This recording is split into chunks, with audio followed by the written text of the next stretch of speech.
Namaskar and welcome to the True Hunt. And today's discussion is on the brutal attack in Pahalgam in India's Kashmir. As we are aware that we have lost our innocent Indian citizens in those attacks by the terrorists in Pahalgam, in which lives of 26 people were gone. And of course, it is a sad moment for India and its people. To discuss the topic, we have got Group Captain S.P. Singh with us, who has served the Indian Air Force at various positions. And currently, also, he's working in a corporate field. And we salute to him. Jai Hind, sir. And before going further, I would like to say few lines which is related to the incident, that life is a gift of God to the mankind. And those who think they are doing the job of Lord by taking away innocent lives are so misled and mistaken. Terror has nothing to do with religion, but only a few cynics are playing this dirty game under the shelter of religion, which will not be tolerated. Sir, बहुत बहुत शुक्रिया and namaskar. So my first question to you is potential geopolitical factors behind Pakistan's Pahalgam attack. What do you think from your perspective? Okay, Gaurav, thank you very much for inviting me on to this show. And what you have rightly brought out, that being a lord or a judge, you do not have the powers to give life. How you can take away? So, if you remember during the Kasab trial of Mumbai attacks, which continued for years together, the basic principle why our Supreme Court was hesitant to award him a life sentence was primarily because we cannot take away something from someone for which is not given by us. Okay, so that's a very deep meaning in this statement. So again, I will bring your attention towards the geopolitical factors behind Pakistan Pahalgam attack. Geopolitical affects में जो Ukraine war और Russia का war जो रहा है, उसने पूरे Europe को हिला के रख दिया। Number one. Number two, Trump का दोबारा गद्दी में वापस आना एज अ प्रेसिडेंट, और उन्होंने जो रेडिकल, आई विल नॉट से रेडिकल, जो अपने देश के हित को रखते हुए जो डिसीजंस लिए हैं, उससे जियोपॉलिटिक्स में टोटल बदलाव हुआ है। पाकिस्तान जिस दिन से पैदा हुआ या बना नया स्टेट, वो हमेशा यूएस की गोद में जाके बैठता रहा है। As a crying child they always requested for money और हेल्प। तो अभी वो हेल्प उनको किसी भी तरीके से मिलने वाली नहीं। Number one. नंबर टू, सारी विदेश नीति, हमारी जो विदेश नीति है, उसके थ्रू ये प्रूव कर दिया गया है हर मौके पर कि टेररिज्म की जननी पाकिस्तान में है। वर्ल्ड में कहीं भी कोई अटैक होगा तो वो पाकिस्तान से रिलेटेड उसके तार मिलेंगे। इसी चीज को देखते हुए आसपास के जो मुस्लिम देशेस हैं, जो भी कंट्रीज हैं, उन सब ने पाकिस्तान का बहिष्कार करना शुरू कर दिया है। तो सर और इसमें हम ये पहलू भी जोड़ सकते हैं कि अभी रिसेंट पास्ट में, जैसे मैंने पहले भी दोहराया, कि 370 भी एक कारण है। जहां पे 370 का एक अबोलिशन किया गया है, जो कि एक बहुत बड़ा स्टेप देखा जा रहा है भारत सरकार की तरफ से। और आप एक डिफेंस पर्सपेक्टिव किस तरफ से उसको कैसे देखते हैं, जिससे पाकिस्तान में भी कुछ इसको देख करके एक झंझनाहट सी दिखती है? क्या कहना चाहेंगे सर? देखो गौरव, अब तक क्या था कि पाकिस्तान ने आवाम को बरगला के ये बोला हुआ था कि हिंदुस्तान आपके साथ दिक्कत कर रहा है, आपकी असली जगह जो है पाकिस्तान के साथ। जी। आर्टिकल 370 हटने के बाद डायरेक्टली जो इंडिया के रूल्स, रेगुलेशंस, टेंडरिंग और डेवलपमेंटल प्रोसेस, अगर आप वहां नहीं गए हैं, मेरा आपसे गुजारिश है कि आप एक JNK का चक्कर लगा के आइए। वहां पे जाके देखिए कि कितना इंफ्रास्ट्रक्चर डेवलपमेंट और जो वहां का लोकल आवाम है उसका आमदनी के जरिए वहीं पे मौजूद, एक तो यह है कि वो वहां से बाहर निकले, कहीं पे मजदूरी करे, मेहनत करे।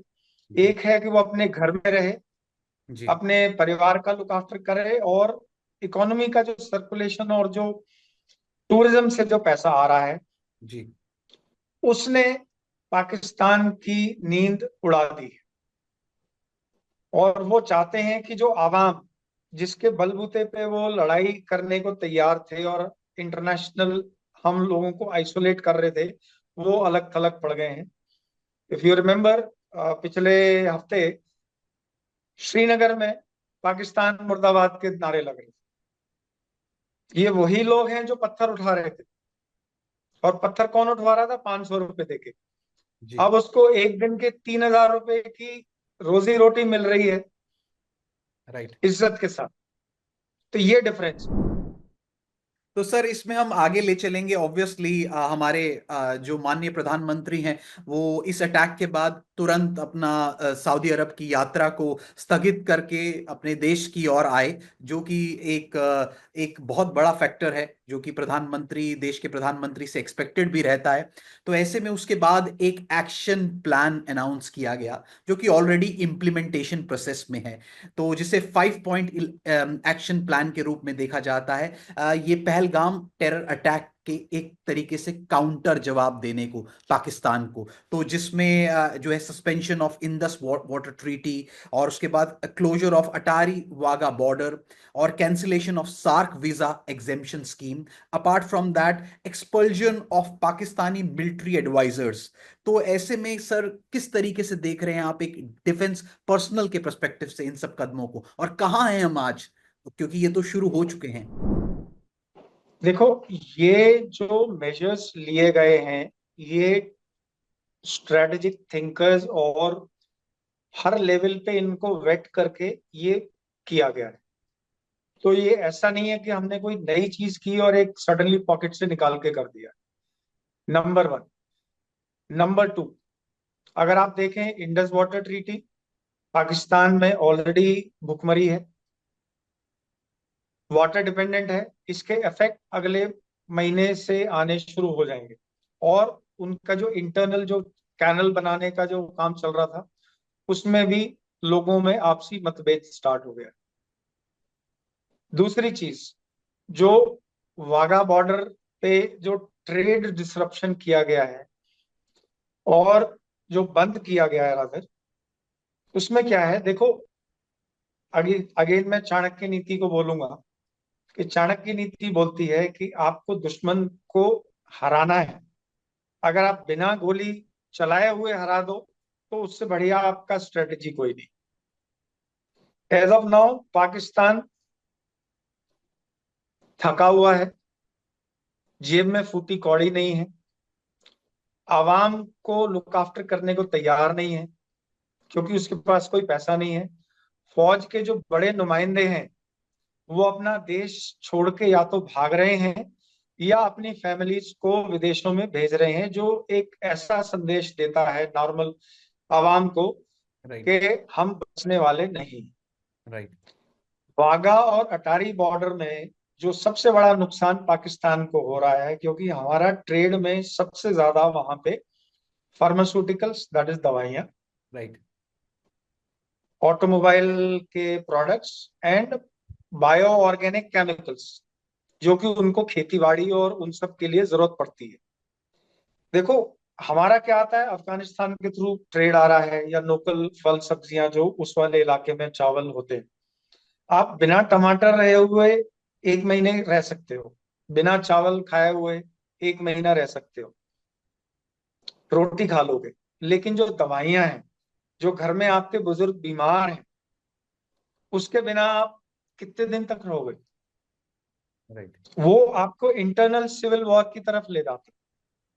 तो ये एक बहुत ही सोची समझी रणनीति के थ्रू तहत ये काम किया गया है। तो सर ऐसे में ये भी कहा गया है कि इसके एक जवाब में पाकिस्तान ने भी अपने देश को दिखाया है कि हमने भी कुछ सैंक्शंस लगाई हैं। जिस तरीके से वो एयर स्पेस को बोल रहे हैं कि कोई भी इंडियन जो है मिलिट्री प्लेन्स, कमर्शियल प्लेन्स, कोई भी उनका एयर स्पेस यूज करके उस रास्तों से नहीं गुजरेगा, जिसके थ्रू ये अटकलें लगाई जा रही हैं कि हमारी कॉस्ट जो है वो बढ़ जाएगी।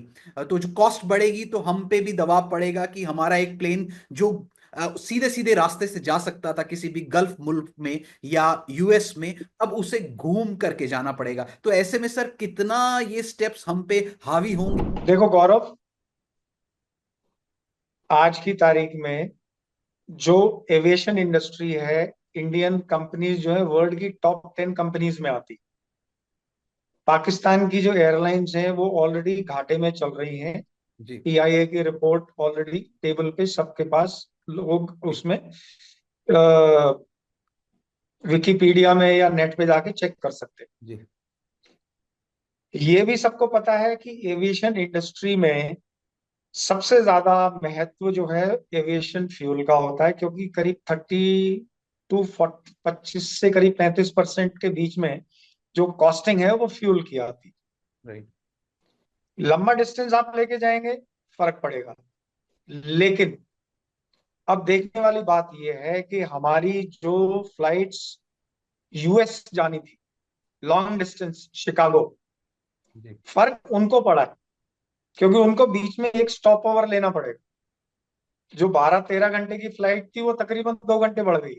राइट। ठीक है। जो नीचे गल्फ कंट्रीज में जाने वाले हैं उनको कोई दिक्कत नहीं है। जो दिल्ली से फ्लाइट ओरिजिनेट होती है उनको थोड़ी सी दिक्कत आ रही है, लेकिन जो बॉम्बे, हैदराबाद, मद्रास, चेन्नई से जो फ्लाइट जाने वाली है, कोलकाता से जाने वाली है, उनको ज्यादा फर्क नहीं पड़ रहा, मे बी 10%।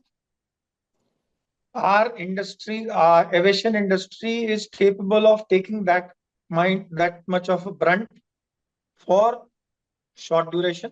उससे पहले वो खत्म हो जाएगा।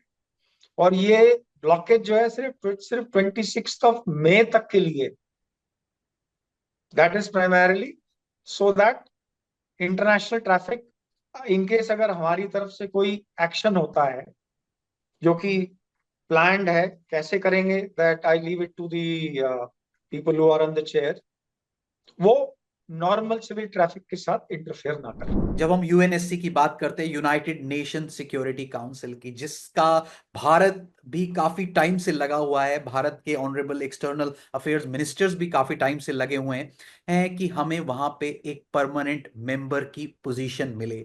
और साथ ही ये डिमांड भी है कि अब वर्ल्ड ऑर्डर चेंज होना चाहिए। सर ऐसे में नहीं लगता कि अब चाइना को भी भारत के सपोर्ट में आना चाहिए, जो कि यूएनएससी का परमानेंट मेंबर बनाने के लिए भारत को सपोर्ट नहीं करता, ऐसा कहा जाता है जो है एनालिसिस के माध्यम से। तो क्या कहना चाहेंगे सर? अब वो दिन आ गए हैं कि भारत को भी वहां पे अपनी बात रखने का मौका मिले और भारत भी अपनी सिक्योरिटी कंसर्न्स को लेकर के अपनी बात और मुस्तैदी से वर्ल्ड के आगे रख सके। क्या कहना चाहेंगे sir?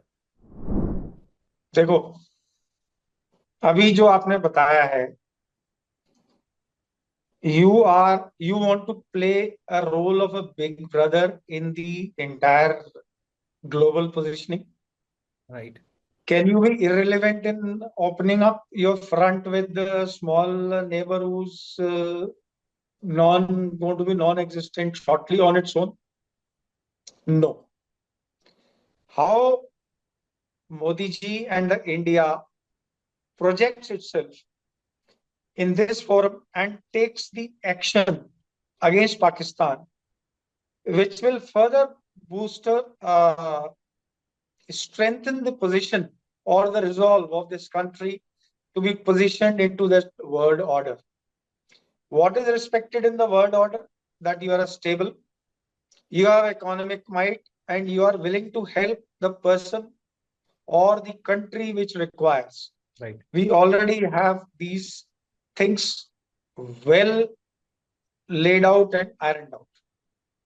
So I'm sure it is just a matter of time, maybe a few, 1 or 2 odd years. That's all. Sir We will get our position. We sir don't have to request somebody. We don't have to request somebody.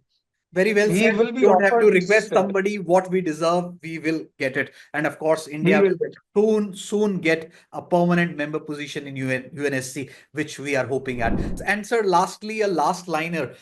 Today we are in the world of indigenously built things, and especially with the weapon, arms, and ammunition. So, are you happy with the current state where we are talking about the BrahMos, and we have got some specialized aircraft, Indian-made aircraft, and so are you happy with the current situation? Gaurav, if you see since 2013, the amount of impetus which is given on the Make in India and the Indian industry.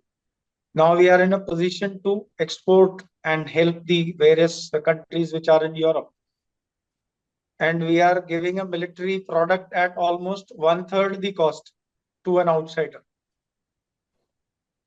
In the present context, if we do not have our own resources, can we stand up against a country to say what you're doing is wrong when your house is not in order?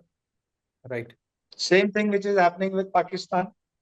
If they require ATF, aviation turbine fuel for the aircraft, they have to request Saudi Arabia. भेज दीजिए वहां से. Ship में आता है, Right. and it gets transferred through the port, Karachi, and then through the pipelines. Right. And one disruption in the pipeline, the aircraft continues to remain on ground. So I could make out from your words, you mean to say first we have to stand on our feet, which India is capable of, what it is showing with the Make in India, indigenously built. Then we can stand in front of the world, and world will be with us. So this was Group Captain SP Singh with us. Thank you so much. Jai Hind, sir.